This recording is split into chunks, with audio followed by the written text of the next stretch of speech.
நம்முடைய வாழ்க்கையிலையும் சாத்தான் குற்றப்படுத்துகிறவன். சின்ன சின்ன காரியத்தை பெருசாக்கி குற்றப்படுத்தி உன்னுடைய வாழ்க்கையை முடக்கிவிட நினைப்பான். உன் ஜெபெல்லாம் கேட்கப்படாது, உனக்கெல்லாம் அற்புதம் நடக்காது, நீ ஜெபிச்சாலும் கேட்க மாட்டாரு, உன்கிட்ட தான் இந்த பாவம் இருக்குதுல்ல, அப்படிலாம் சொல்லி கொண்டே இருப்பான்.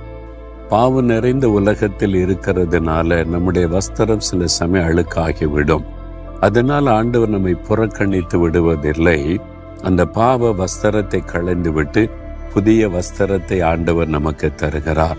அதனால தான் இயேசு சொல்கிறார், நானே உன்னை பரிசுத்தமாக்குகிற கர்த்தர். நம்முடைய பாவத்தை அறிக்கையிட்டால் எல்லா அநியாயத்தை நீக்கி சுத்திகரிக்க அவர் உண்மையுள்ள தேவனாய் இருக்கிறார். எப்போ அது தப்புன்னு நீங்க உணர்றீங்களோ, இயேசுடைய ரத்தம் உங்களை கழுவ ஆயத்தமா இருக்கிறாரு. இன்றைக்கு சாத்தான் உங்களை குற்றப்படுத்தினாலும் ஆண்டவர் இயேசு நானே உன்னை பரிசுத்தமாக்குற கர்த்தர் என்று சொல்லுகிறார்.